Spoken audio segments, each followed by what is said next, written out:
আজকে মুহররম মাসের 10 তারিখ, সবাই জানেন। মানে 9 তারিখ রাত্র 10 তারিখ শুরু হয়ে গেছে। মুহররম শব্দের অর্থ হচ্ছে সম্মানিত।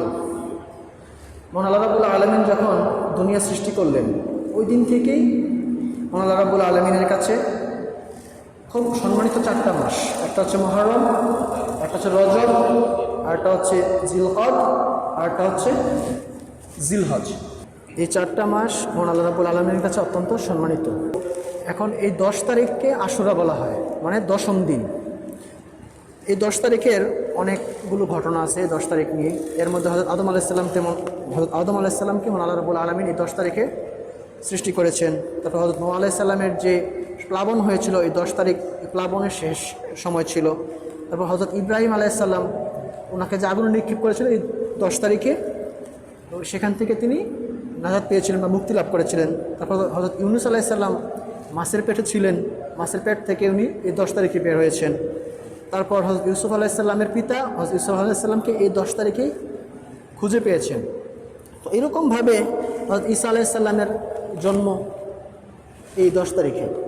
এরকমভাবে অসংখ্য ঘটনা আছে, আপনারা ইসলামের যে ইতিহাস পর্যালোচনা করলে পেয়ে যাবেন। তো একটা মূল বিষয় হচ্ছে এই আশুরার অনেকগুলো আমল ইবাদতের মধ্যে একটা হচ্ছে রোজা। এই আশুরার রোজা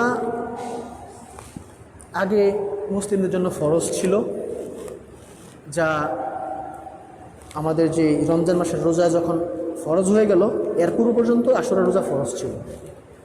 আশুরার রোজা এই রমজানের রোজা আসার পর এটা সুন্নত হয়ে গেছে। সুন্নতের মধ্যে অত্যন্ত ফজিলতপূর্ণ উত্তম একটা সুন্নত, মানে এই আমল সমূহের মধ্যে এই রোজাটা। এর একটা ঘটনা আছে, নবী পাক সাল্লাল্লাহু আলাইহি সাল্লাম হিজরত করে যখন মদিনায় গেলেন, তখন সেখানে গিয়ে দেখলেন লোকজন রোজা রাখে, মুহররমের রোজা এই 10 তারিখে। তো তিনি জিজ্ঞাসা করে জানতে পারলেন যে হযরত মুসা আলাইহিস সালাম এই দিনে তাওরাত কিতাব পেয়েছিলেন।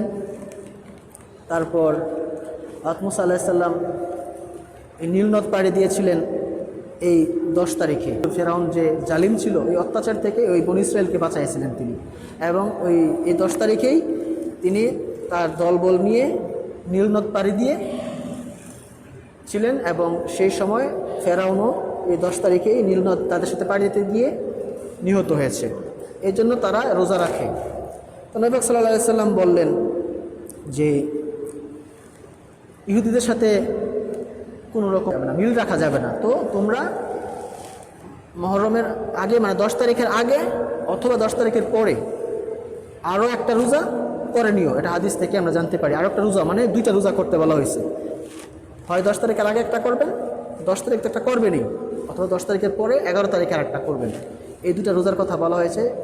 আর এই রোজার ফজিলত সম্পর্কে বলা হয়েছে, মুহাম্মদ সাল্লাল্লাহু আলাইহি সাল্লাম বললেন যে মহান আল্লাহ তাআলার কাছে, রাসূল পাক সাল্লাল্লাহু আলাইহি সাল্লাম বললেন যে মহান আল্লাহ তাআলার কাছে আমি আশাবাদী যে তিনি এই রোজার বিনিময়ে পূর্বের 1 বছরের গুনাহসমূহ ক্ষমা করে দিবেন।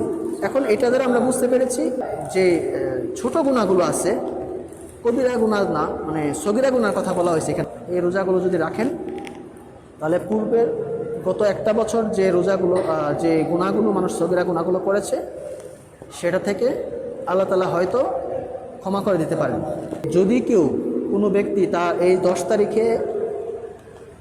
10 তারিখে যদি কোনো ব্যক্তি তার পরিবারের জন্য কোনো খরচা করে, ভালো খাবার ব্যাপারে কোনো খরচ করে, তাহলে আল্লাহ তাআলা পুরো একটা বছর তার জন্য ভালো খাবারের ব্যবস্থা করে দিবেন।